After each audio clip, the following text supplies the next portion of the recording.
Jeez, Jacob. This is why always forgetting about the memory card running out halfway through. You're always forgetting about the memory card running out halfway through. Yeah. Looks like a 4-hour interview here. Yeah, we're back here, coffee break at 1 and I'll come back at 6 and bump out. All right. Well, hopefully it all works. Okay, it's on, is it? Yep. So I'll clap it. Oh, clapperboard. Get my clapperboard. Clapperboard. Where to go? So the white balance made a difference, did it? It just looked a bit funny before with the automatic white balance. So what do you do with the white balance? You put it up there, pump something white up. And then the camera knows what white is, what white looks like in that light. I have to put the white in the light where you guys are, Yeah, because right. that's what it has to read. Yeah. We got the clapperboard here. Ready to record? Yep. We are recording. Yeah, we're recording and clapperboard. Action.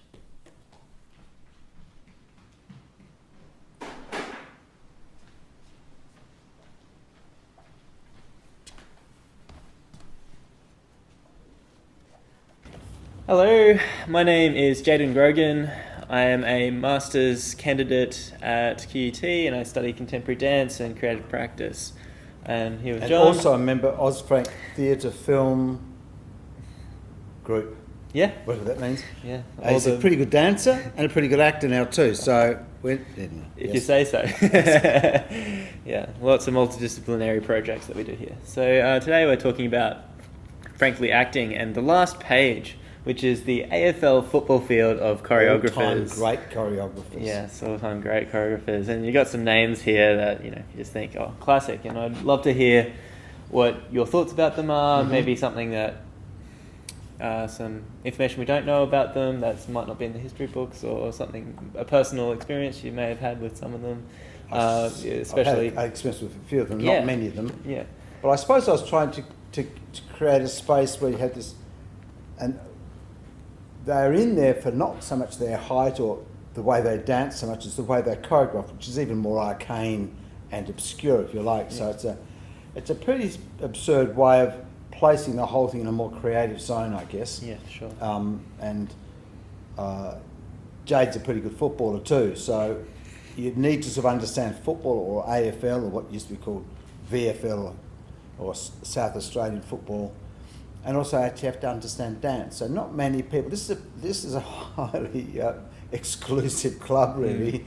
Those that can know a lot about dance and not those that know a lot about football. So I was never a great footballer, but I did follow it a lot as a kid in South Australia. So this was just, I guess, a humorous attempt to sort of place these people in a sort of historical perspective into what they gave to the dance world.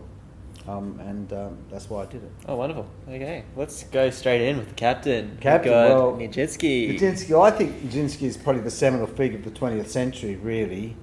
When he did something like Afternoon of a Faun, he was the first person to use music as a landscape,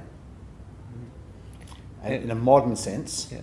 So instead of dancing to it, you dance through it. Okay. He used Debussy's Afternoon of a Faun, which I think was written for the ballet, I think. Yeah. And it's an extraordinary piece. Even now, you could probably say, well, maybe that was done in the 1950s or 60s or 70s. It still looks very, very modern and very, very non-archaic. So, and then he went and did three other great works, one of which is The Rite of Spring, which is a pretty astonishing piece too. Once again, it prefigures a lot of Butoh and it prefigures a lot of post-classic dance. So if you're looking at even the people like the Bausch and post-Bauschian, because Bausch did a phenomenal version of The Rite of Spring, and that's still very classic. He's taken it to a much more modern context, and all this funny sort of, archaic little gnomic figures, rather extraordinary, really. And then he did another piece called Je, which apparently is like about his relationship with Diaghilev and his wife Romola. Don't know how true that is, but extraordinarily beautiful imagery. And if you see photos of him dancing his own works, one of the most incredible things about the works is this was the foremost dance of his age, really, and his ability to jump, especially, apparently it was astounding. He could do like 10 metres, I don't know if it's true. But he's certainly reputed to be able to do that. So he does one little jump at this thing, a little parallel sort of like dig thing, and an extraordinary way of transcending his own immense skill. Instead of, I guess, wallowing in it or prostituting it, he actually then just sort of left it all behind and created something which is extraordinary document. And of course the dances were completely nonplussed by it because it was all in parallel. And they're all trained in classical as we know. So to me he was the greatest, he made the greatest leap forward in sort of choreographic invention, and that's why he's captain. He's playing centre. Yeah, sweet. I guess, yeah, we may as well go straight into the vice captaincy and Glenn Tetley. Well, Tetley's a person I know personally. I've never been choreographed on by him, but I've done a workshop under him, so I do know his work. And Jackie and I have been both highly inspired by him, both as his dramaturgy and also his very, very voluptuous style of movement. He, for me, is the second biggest figure because he, in 1959, with a ballet called Pierrot Lunaire, which I've danced in, not under him, but I've danced in his piece. And that was the ballet, I think, in 1959 that brought the dance world of the ballet world, the modern dance world of the Graham type of world, and the showbiz world together. So in it, he's got classical, modern, and also show dancing, what you call musical comedy, I suppose. So I think that was that. He had a phenomenal intellect, really probably the most intelligent, articulate choreographer I've known of this group. And what he would do, he would actually give you this beautiful dance to do, and then he would give you, you should say, a dramaturgical support system. So for instance, you say to somebody like Mark Baldwin was doing Ferdinand, his Tempest, and he said to Mark, you need to be more mythical. So he'd provide you with this type of language, this type of intellectual subset, which would actually support what you're doing in the physical sense. It's beautiful dancing to do, but then he'd provide this beautiful sort of dramaturgy, this inner dialogue and imaginations. And dialogue and imaginations, exactly. And so it made it a phenomenally powerful sort of experience. Not only were you sort of equipped physically, but you're also equipped psychologically with sort of the backstory to a lot of these things. And I'm not sure if he's the only one, but as far as all the reading I've met, the only people like Tudor would actually go as far as that to the other people. Most of the people were much more instinctive than he was. So that for me is a towering figure. And the ballets, like especially Pierrot Lunaire and many other things, the Preludium, the whole series he did for Nederlands dance. And also he was part of that incredible burst, the sort of the Beatlemania of dance happened in the mid-60s, really, when Nederlands Dance Theatre, the principal dancers of Nederlands Dance were getting a bit bored with the old Swan Lakes. They decided to hive off and form a company which became known as Nederlands Dance Theatre. And they started to do modern works. They commissioned Tetley Harkavy, Benjamin Harkavy and Hans van Manen to sort of do these modern pieces. And that really set the world alight. And then Tetley also spent a lot of time with Ballet Rambert too. So you Christopher Bruce's, that whole strain of post-Tetley is a phenomenal piece of very inventive time. He and Van Manen were close friends in Netherlands. And I don't think Van Manen ever choreographed much for Rambert, but Tetley certainly did. And really, when you're looking at somebody like the Bruce, the whole Rambert style, which you may not see anymore, but that was that incredible period in the 60s where it just blossomed, it just completely exploded. And I think he was seminal in that. It's interesting about Tetley, he was never popular in America. He was only popular in Europe because he was an eclectic, because he brought together, in when I say America, I mean New York. Yes. And in New York you had your camps, you had your Martha Graham camp, and you had the classical camp, you had the Cunningham camp, you had all these camps, and of course they never talked to each other, and they sort of led these very sort of secluded, separated existences. Which means if you spread of those, you're sort of an outcast of all of them. So Tetley was like that, but he made Europe, and the whole advent of these Netherlands dancers, beautiful dancers, decided to go modern, and then he was brought in, I suppose, as probably the most creative member, I guess. Just suddenly, what we know as modern dance, the Killian comes out of that. The whole sort of Northern European, in a way the Bausch comes out of that too, and Forsyth comes out of that whole thing. Really started by Tetley Van Manen in Holland in '66 or something. So it's a fantastic period, just like the Beatles, really. Yeah, true. Let's go a bit earlier than that. Let's go back to Graham. Mm-hmm. Yeah, she's your fullback. Yeah. Very powerful, probably one of the most powerful individuals in history in terms of strength of personality. She's up there with Wagner, really, in terms of... She's choreographed in the age of 97. I mean, most people can't even get out of bed if they're alive. And she's choreographing then. And phenomenal willpower. And she's the only person to have invented, I think, a mode of dance training which is actually fundamentally different from classical. It's about the ground, it's about the relationship between your centre and the ground, it's about adulthood. It hasn't got that idea that the ballet thing of the bird, the leaving the ground, the angel, the Princess Tina, desire to be a princess. It's very, very much an adult model. It's much more about Freud and about that sort of psychoanalysis and psychology rather than the fairy kingdom. Yeah. And it's almost an inversion of the archetype, I guess. Yeah, quite. And it's important. And I'm not denigrating the classical side too, but without that balance, of course, it's just very light and lopsided in terms of being too sort of golden. Graham added the darkness, that ballast of darkness to the whole thing, and people like Tetley will then appropriate Graham and meld that with the classical, and you end up with a complete dancer, really, because classical is fantastic for the sort of the floor above, and the Graham's very good for the floor, from that body to the floor. floor, body to floor. Yeah. So they're really phenomenal combination, and without Graham you wouldn't have that. And all the other forms, as I can see, are in between those two. They're the two extreme poles of dance training, and the Cunningham, the Tharp, the Cunningham, Bausch. not Bausch, Not Bausch, Humphreys, Humphreys, Lamone. They're like softer versions of Graham. She was such a harsh, more brutalist in a way character that she took it right to that limit there. She was the un-ballet, and all the others lie between. And they've all got their virtues, of course, but I think you need to really acknowledge that that's the far point of the two scale. poles. The two poles. Yeah. So, I mean, in a way, her choreography, I think, was suffered from the fact that it was really about her. She was dancing not the chosen maiden, but the girl in Appalachian Spring. It's supposed to be some 16-year-old version at the age of 65. That does not work. It's got sort of quality about it.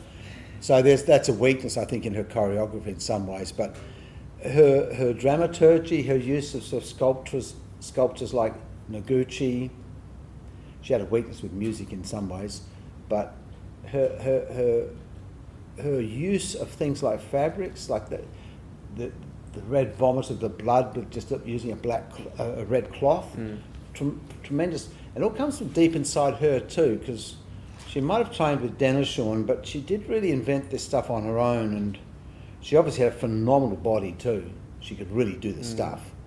And a lot of people say that the Graham choreography is essentially a bunch of dancers trying to catch up, and a bunch of dancers who sort of made the Graham system so they could dance like she could. I guess I'm not sure how true that is, but you see the photos where she could really do the stuff, probably more than all those others. Well, that's fascinating, because I noticed Isadora Duncan's not on this list, but how would you compare her to Graham? Because Isadora kind of led that charge of modernism. Oh, certainly did. That's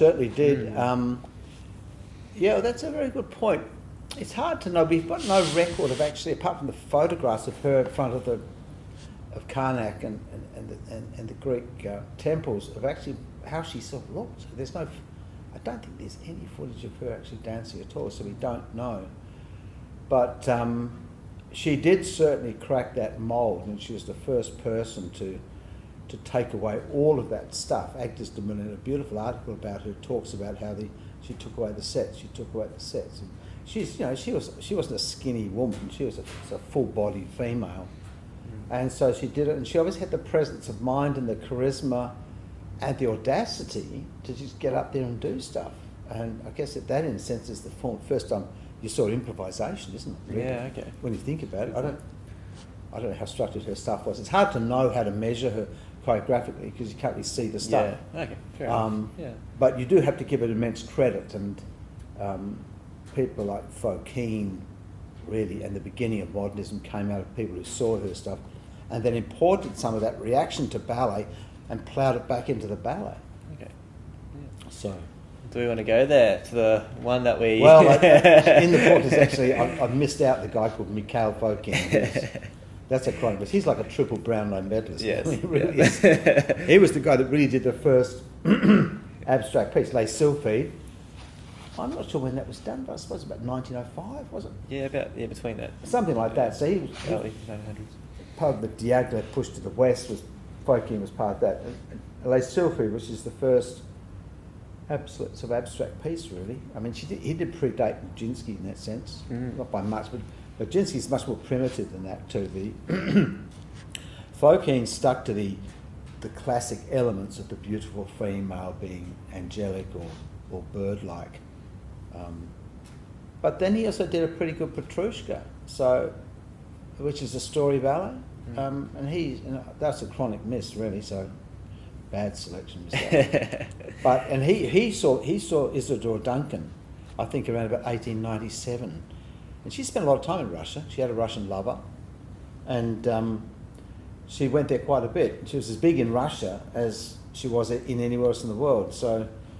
And at that moment, the Russian ballet was the ballet. There wasn't. I don't think there's any ballet anywhere else, was there? That you talk about. Really. The French stuff was really sort of gone into some abeyance, and the Russians were really, they were flying the flag for ballet with the Swan Lakes and the Petit Pas works. Yeah, I suppose he should be in there too.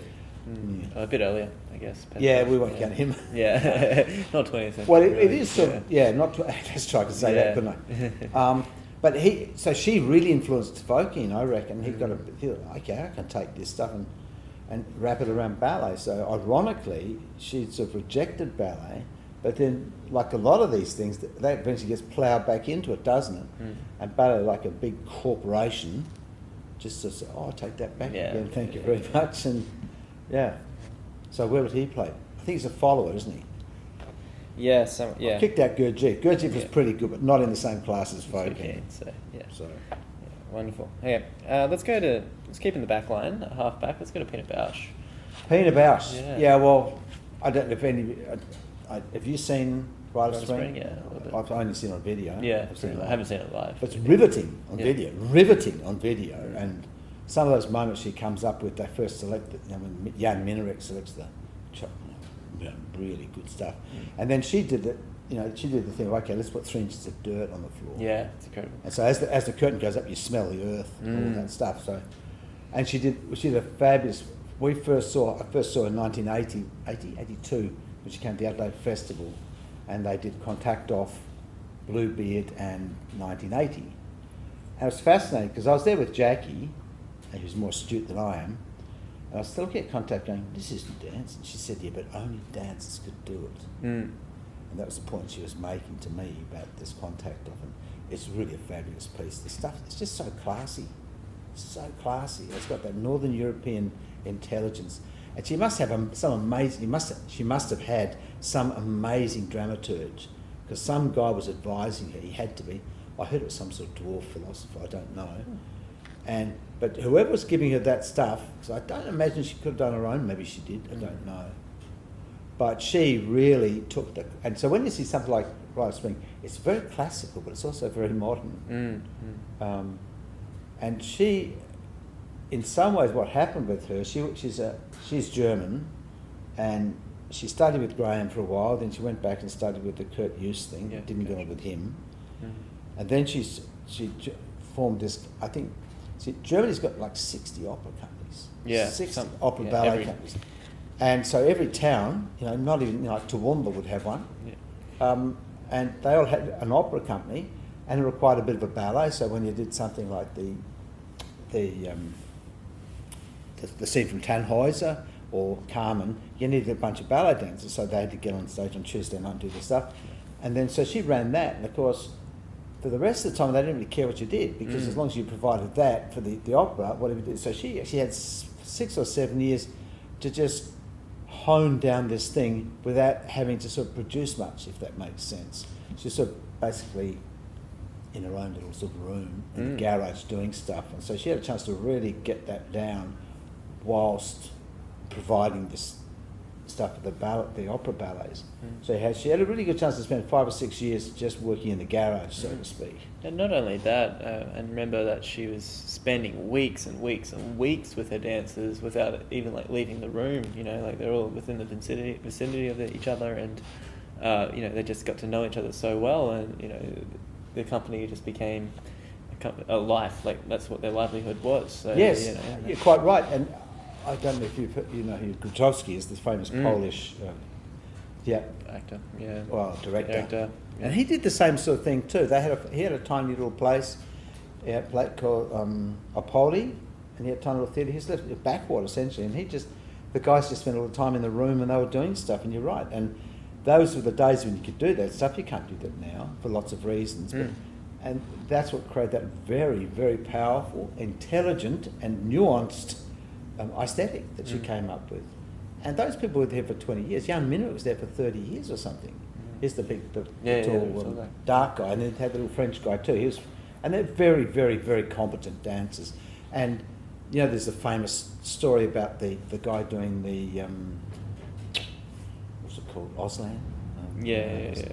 Sign language, you know. That sort of Sorry? stuff. Sign language. Sign language. And he's doing the song "The Man I Love," I think, or something. That was a classic thing. He found it one day and went and studied and brought it in, and they became an incredible thing. So she was able to cultivate their own personalities too, and rather than just become ciphers in a company, these people had really definable personalities, or characters, if you like, or persona. So she was very good at that and eliciting this stuff out of them, and she used their immense experience and gravitas and charisma to really enhance these pieces. And Bluebeard, phenomenal piece. Jackie's there watching, going, Bluebeard's about the man who kills 8 wives. They catch him after the 8th. And they did the whole thing with a sort of tape recorder on the set and a whole lot of leaves flying around. Oh wow! Yeah. So it once again had that natural element which she did a lot of. And Jackie's going, how's she going to solve the 7 dead women?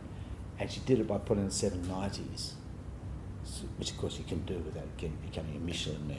Yeah. Just very thin 90s, so that the actress playing the 8th victim had 7 90s on, which because there's all the ghosts or the souls. Yeah. Brilliant. But so once again, dramaturgy is really hot stuff. So she has to be there for sort of the mass of what she did and the sort of the intelligence, and you know, a bit like Wagner in a way, the same sort of intelligence and rigorous Wagner. So you know, really upholding the German stuff, the German side of that stuff, the big stuff.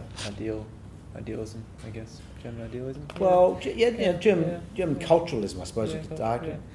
Yeah. Okay. So that's why she's sent her back. Yeah, okay. Let's go to the forward line. Let's go to Forsyth. Well, Forsyth strikes me as being one of the most interesting of the late model people, really, and I think, in some ways, he was the last instance that I've seen where the dancer had more intelligence, the choreographer had more intelligence than the dancer. We all know that the dance training has produced vast numbers of extremely competent, proficient dancers, and my point or pictures, I don't think the choreographers' brains have got bigger than that. They've just stuck there, and they're stuck in the sense that the choreographer's brain, or creative ability, if you might like, is actually lesser than the dancer's skills. So we look at this sort of flat project. It's got a flatness. Now, Forsyth, there's a doco about Sylvie Guillen, who's an incredible dancer, and he's actually working on probably his most famous piece, or maybe an excerpt, is the middle elevator. And is there actually behind? I'm not sure it's Guillen, but a bunch of them doing stuff. He's in there. He's got a Subway hot dog in his hand. He's got an Australian Vegemite T-shirt or something on. And he's behind the dancers, and as they do the développé, he's sort of doing this and doing that. And it's a fantastic metaphor for how a choreographer should be thinking on the dancer's body, and how the dancers, this idea, the line there becomes the line of the foot. And of course, he's measuring it, or measuring himself against it, or somehow articulating a sort of a sort of purified sense of what that line might be. So whilst it might be a développé in second, he's doing this line like that. And it's an astonishing piece of creativity. It in itself is a pretty amazing performance. And so when I saw that, I thought, okay, he's in another space. He's in a post space. He's in an after space, a beyond space from the people he's... Because he's one of those polymaths. He's just very good at a lot of things. It could be. I don't know much about him at all. Yeah. This was a riveting piece. In fact, the whole, when I say the string theory thing, that comes out of that actually, because, and I thought as a metaphor for how the choreographer must be in another plane above the dancer.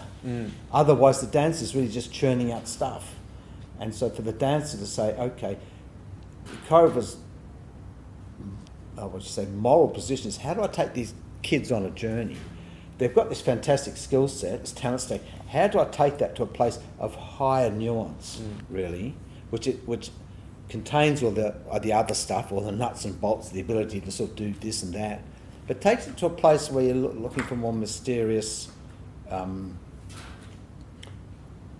overlays. Yeah, okay. And I think that sort of excerpt from this, which, yeah. Okay. Awesome. Who should we go to next? Let's go someone like Cunningham, I guess. Cunningham. Yeah. Who's on the other side? So Cunningham's a wing. And Balanchine. Balanchine. Well, I think they're quite... I don't have a great respect for both of them, really. I mean, they did what they did and they should have done what they did, but I see them as pretty flighty, I suppose. And, of course, you put them on the wing because that's what the wing guys were. Speedy. Yeah. And I suppose I could say there's a sort of consanguinity between Balanchine and Cunningham because they tend to get obsessed with minutiae in a way. Cunningham's great genius break was to break with the modern system. He created postmodernism because he's the first to cut out the story. You could have it back to front, you could have it inside out, no sex, no costumes, nothing like that. Just space and time, that's all it is. Just space and time, exactly. And in a way that's interesting, but in another way it's pretty boring too, because after he'd done it, and I put that down to Cage too, because his boyfriend was John Cage, and John Cage had a pretty big brain and really into that sort of Zen stuff. He's into mushrooms and Zen. And I think he had a massive influence on Cunningham. Oh, for sure, yeah. And so Cunningham had this, the breakaway from Graham. We saw Cunningham's company in 76 in Sydney, and it was interesting because he comes on stage and he's an ugly dancer, he's just awful. But they did this thing called Winter Branch. Now, Winter Branch is supposed to be done to, it's a piece of music by Lamont Young, which starts off as very loud and gets loud, and it's like, it's machine music, really. So you start off like that, and then it starts off in a blackout, and it had random lights apparently, which the lighting guys would just sort of do anything they felt like on the day. So I don't know, every night was different. Yeah. But about 2/3 of it, you can't actually see anything because they've all got black tracksuits on, tracky dacks, and they've got, maybe have got gloves on, but certainly bare hands, and they've just got white sneakers. So all you can see is these little Mickey Mouse sneakers padding around the place. It's dark as anything.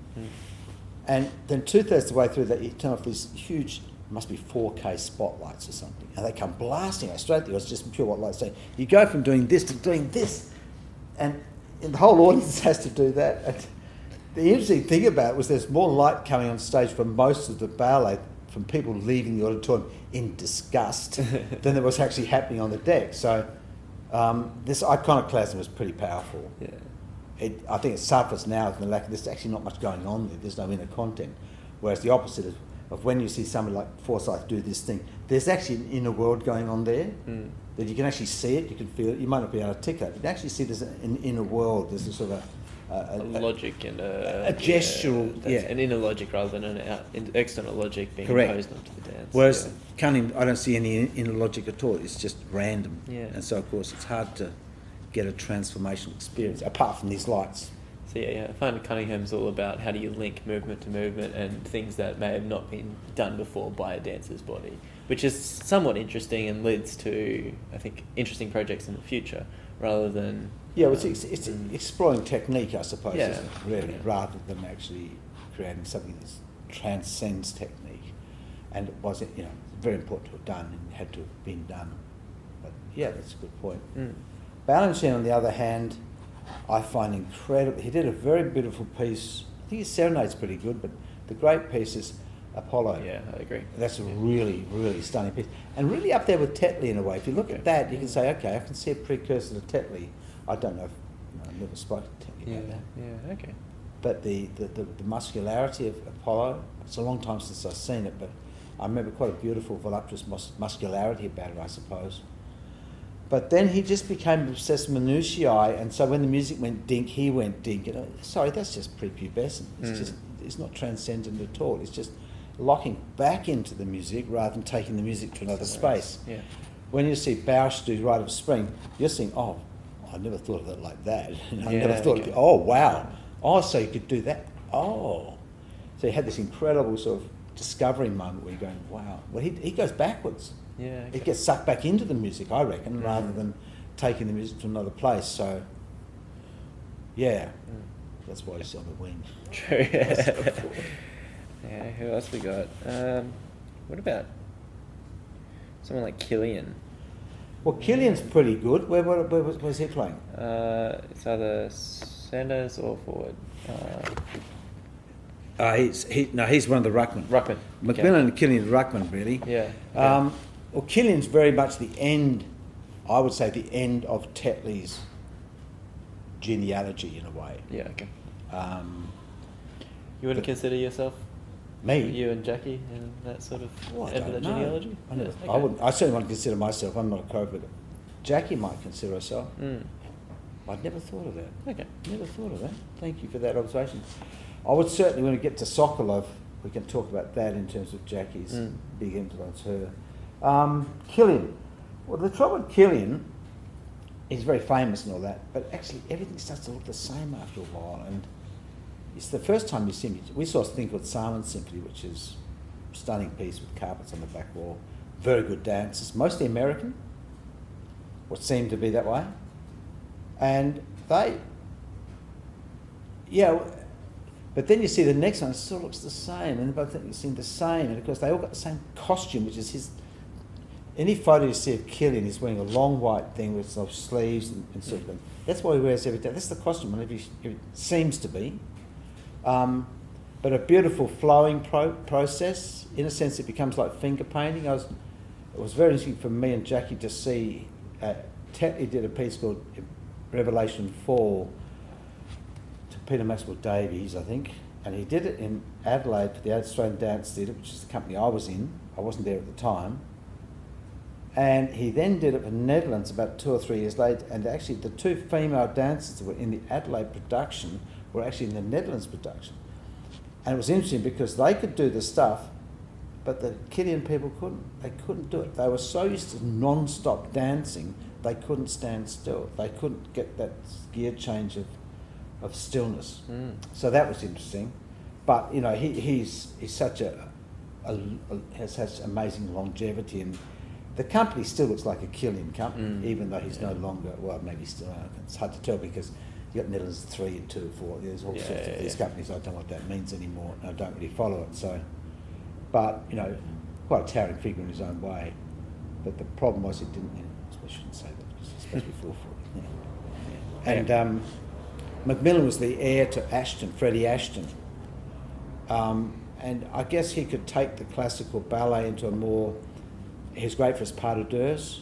He was great for his, what would you say, his sort of sweeping ability to sort of carve out space in a way that's sort of sliding along the floor, that stuff. He did a lot of that stuff. Well, that's my memory of what he was doing. And very competent. He could put a whole piece together like Manon and any number of pieces. He had a phenomenal dancer called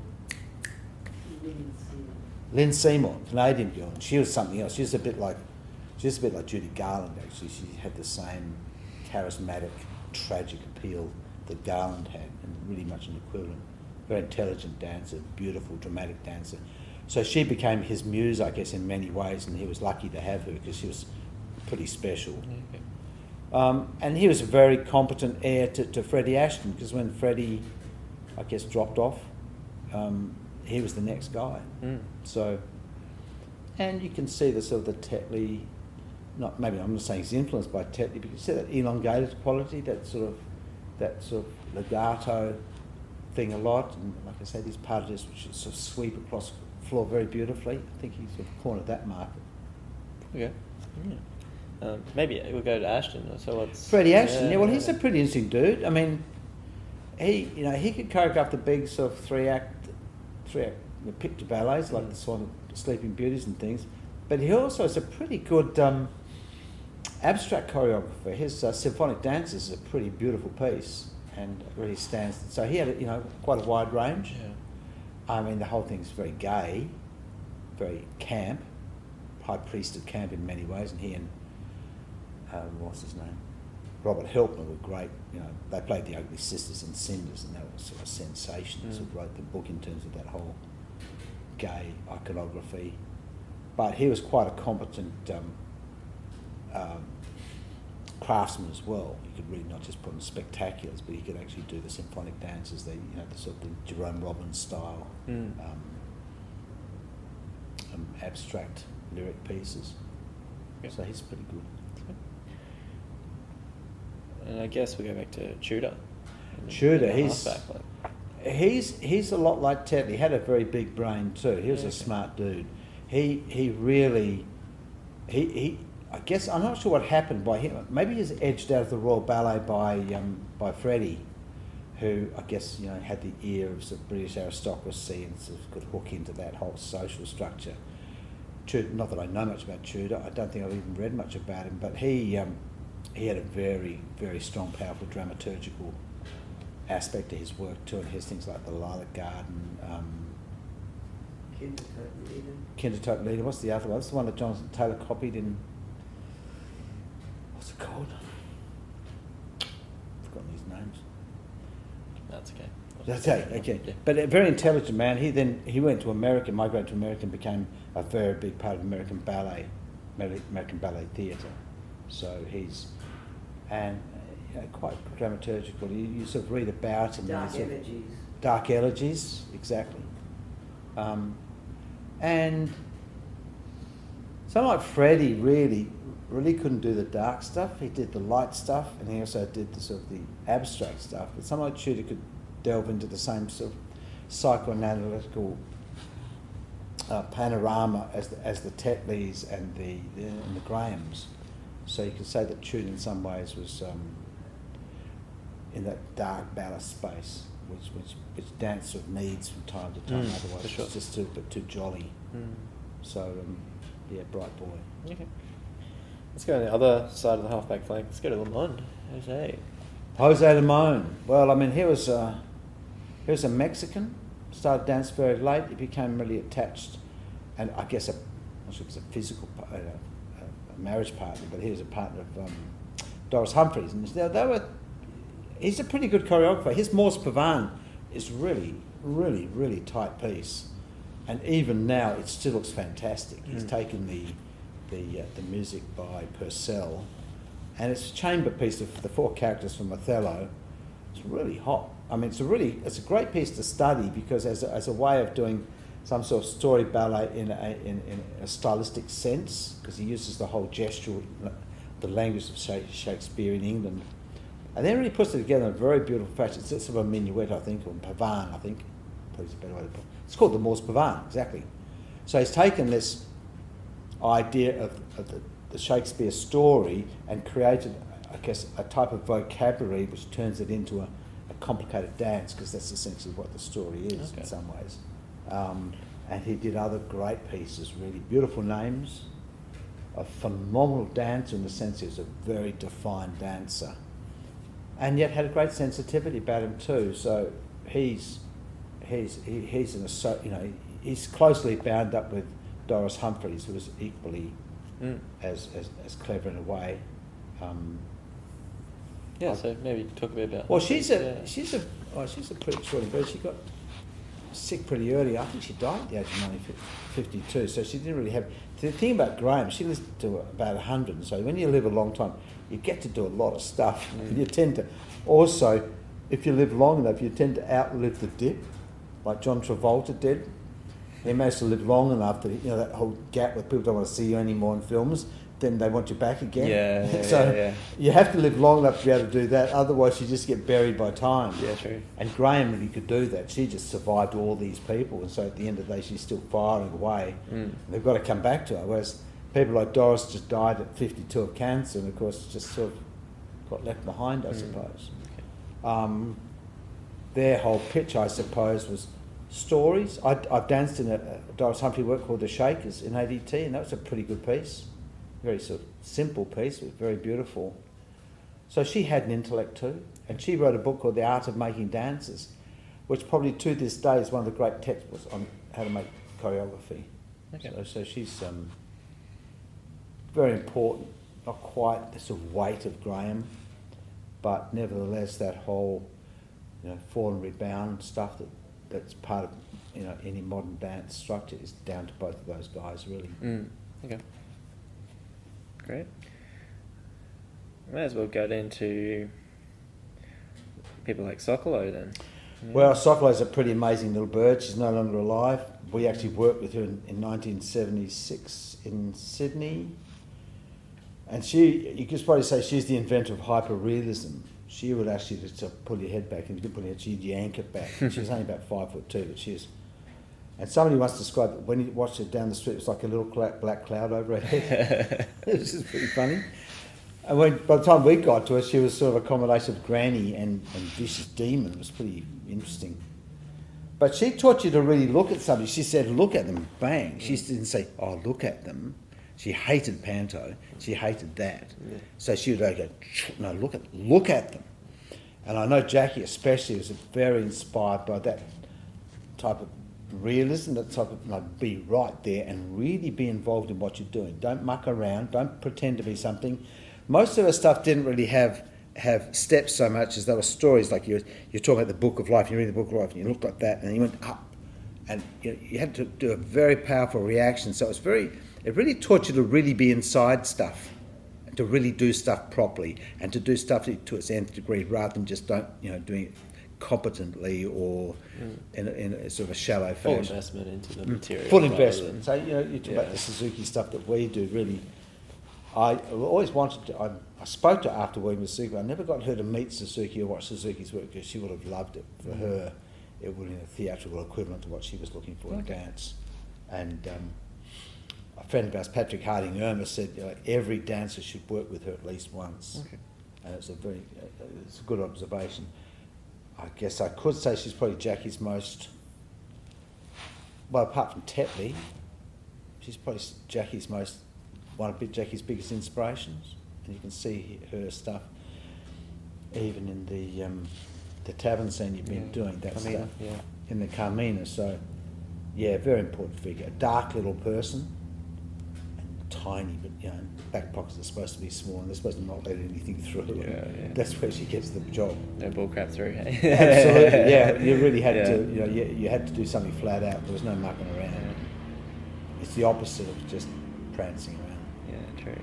Do you put Twyla Tharp in that sort of similar category? In some ways, I suppose, yeah. I don't think she's got the darkness, though, I suppose, and I think she's too imbued with postmodernism, that whole acceleration, deceleration stuff, which is a sort of a fallback into essayism rather than writing books. She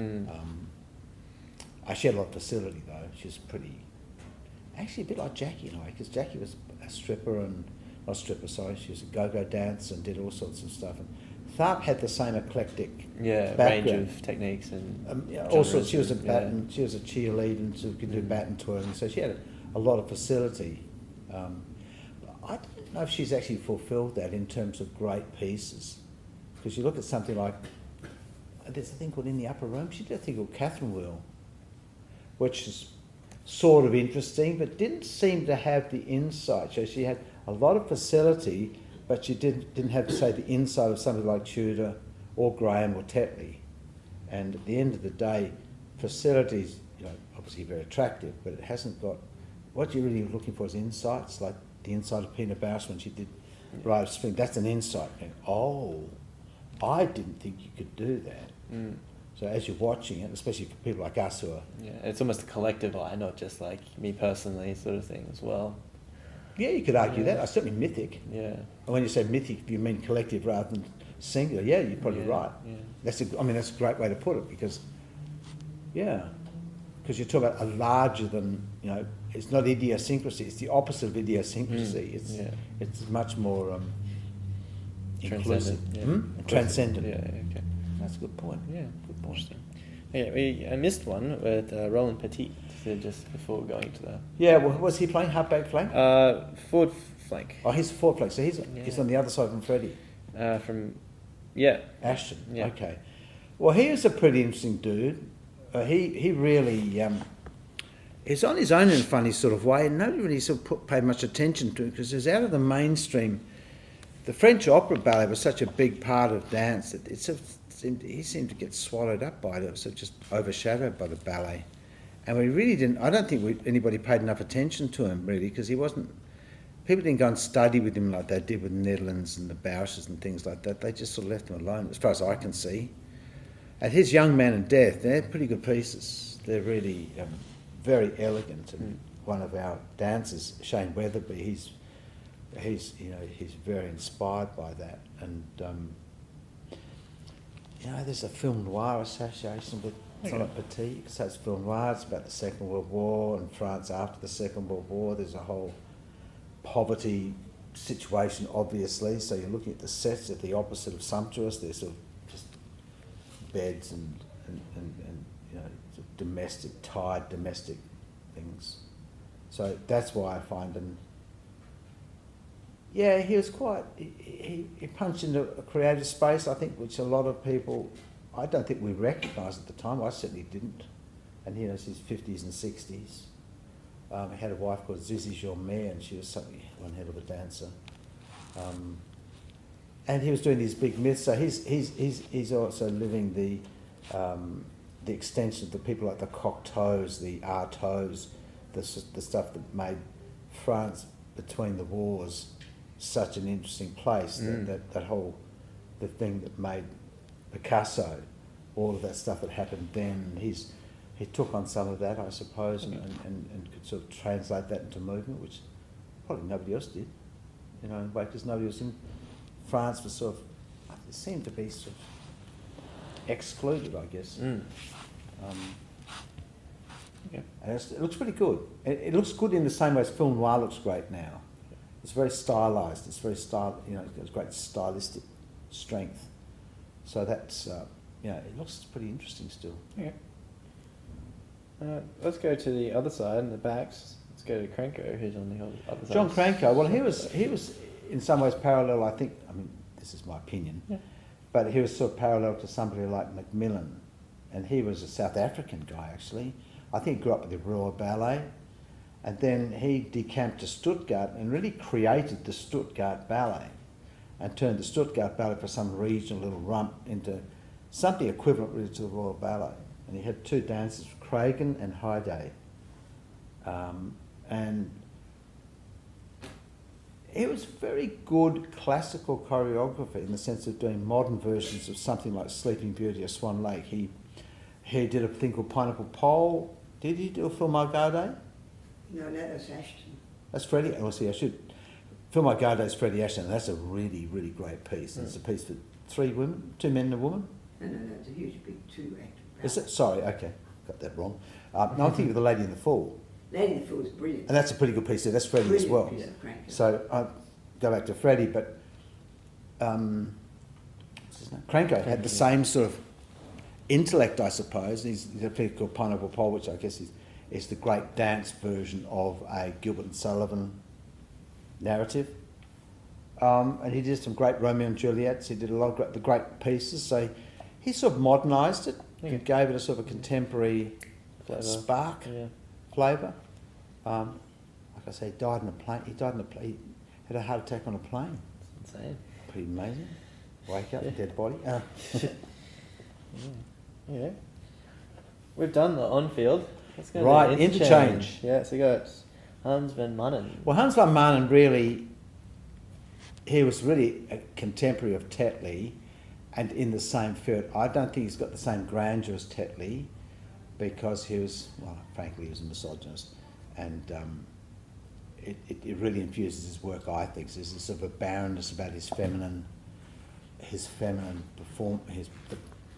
persona he puts in his work essentially is barren, I think. So I don't put him in the same class as someone like Tetley, but he had the same facility and the same modern or contemporary lengthening of the classic system, I suppose.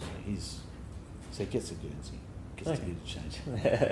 So then you got Taylor, who's next? Oh, Paul Taylor, yeah, well, he's another interesting person. He's a bit of a Freddy himself. I've only ever seen one piece, and he had a very joyful quality about him, but he had great titles to his ballets, I must admit. Cloven Kingdom, really clever. And apparently he was witty. He's there by reputation rather than me having a deep understanding, because I never really studied his pieces and I never really saw them. But he's respected very widely for having this, I guess, whimsical attitude to choreography.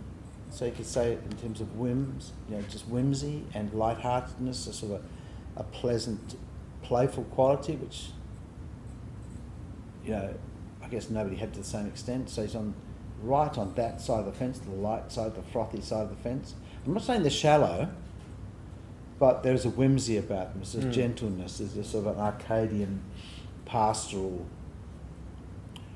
enjoyment of life through his movement. And then you got Nijinsky as... Nijinsky's sister. Well, she was pretty good. She did a piece called Les Noces. She did two great pieces, one called Les Biches and one called Les Noces. Les Noces is essentially a Russian peasant wedding, and that's something else. I guess it owes something to her brother in terms of its archaic quality. And the other piece is a thing called Les Biches, which is a sort of a Freddie Ashton-y, more like piece of, once again, London between the wars before the... What year is Les Biches? 30s? Yeah. So it's all about pre-Second World War. I mean, it's a bit Edwardian like that, I suppose. It's a sense of more about the upper class mucking around. I haven't seen it, but it's quite famous, I guess. Okay. Then we got the reserves. We got Morris, Fagan, and Murphy. Morris. Well, Morris is... I don't know much about Morris, except he sort of bobs up occasionally, doesn't he, doing interesting stuff, and then he turns into sort of something which everybody loves and something everybody hates, so that's interesting. Yeah. Fagan, because he was one of the last things, my instance, and this is a long time ago, so last instances I saw something, I thought, I've never actually seen somebody move like that before. It was the last time I thought I saw... Incidentally, Tharp was the last time I saw new movement too. That was in Push Comes to Shove in 74, when we simply decided for Baryshnikov, and that's pretty amazing because it's like a Warhol end of the creative. There's no more steps to be made because she's done it, and put it all together in a way. Nothing new under the sun. That sort of stuff. Yeah. And Fagan, I thought he just had a different brain set. I don't know where he comes from. He might be Caribbean. But he seemed to have a different mindset about the way you put stuff together. So it was pretty interesting to watch. And I've never seen anything like that before. It's not conventional in the way the other guys are. And then I had to put Murph the Surf in because he's an Aussie, isn't he? They had to have at least one Aussie in the Australian football team. So, and he's. Have you heard anything about this Little Prince thing? Know much about it? No, it's cute back. It's got to come soon, so I wouldn't mind seeing what he's done with that. But his greatest stuff, actually, ironically, I believe, is his musical comedy stuff, his vulgar stuff. I think it's a great vulgate. Yeah, it is. Yeah. Okay, and then you got your postmodernists and the drinks carriers. You got Brown, Childs, Monk. Well, these Wagner, all just Paxton. also ran. Sorry, they're just pygmies. In the scheme of things, they're just pathetic. Childs' stuff that I've seen with Bob Wilson in Japan, it's just awful. It's just nothing. It's 2/3 of half of nothing. Sorry, it's just it's idiosyncrasy attempting to become mythic, and it's nothing. It's just so pathetic you can't even talk about it. There's nothing there. It's dribble. So I found the quotidian nature of the postmodernists to be the most revolutionary thing that they kind of brought about. Yeah, and it's one trick. Yes. Yeah. And you know, when Mary Overley, who invented postmortem with the Judson Street Church in 1967, 67, you know, that's way before a lot of these guys in the 80s and 90s. Sorry, that's 20 years afterwards. That's how slack the whole thing was, how empty it was. And when she did that first stuff, that was a massive breakaway, no sets, no costumes, all that stuff. Yeah. But once you make that, you actually end up with, you know, it's like postmodern music. You take away the melody, you take away the rhythm, and you think the residue's interesting. No, it's actually called nothing. Yeah, it just has no principles. There's just nothing there. And you can't even critique it. So they did the same thing with dance, and it's like watching a car rust. It's just really boring. And it has no insight, apart from that one breakaway insight where we're not going to do this stuff. That's not an insight, that's an uninsight, if you just keep doing that. Now, you had to do it, somebody had to jump off the fence, so to speak. But once that's done, you have to say, okay, well, how do I incorporate that to some sort of future rather than just pursue this nothingness? And then, of course, they lost their audience because it's so boring. What about someone like Brown, though? Like she started working with... It's so sexist. She started working with different sort of machines and well, I can't stuff say like what she's doing now because I'm talking about something. I'm talking the beginning. The time of this book, this football team probably is 1980. Yeah. Okay, so I don't want to say I haven't really had an interest. And apart from the Forsyths, what's that? When's in the middle? 80s. That's 80s too, really. So I suppose you could say this is not going past 90, and I don't pretend it should be. Okay. So. Yeah. Well, it's great to chat to you, John. Thank you. Yeah, well, actually, it's funny, you know, because these discussions you learn a lot, don't you? Yeah. You know, reflect. In the act of something else pops up, and I guess that's why I treasure these sort of experiences. So. Thank you very much. Yeah. Do something else sometime about something, whatever. Yeah, sure. Have to make a cricket team. Yes. Let's go. Okay. 12 players. Then have That's right. people versing each other. 2 teams against Who'd be each other. third drop? Oh.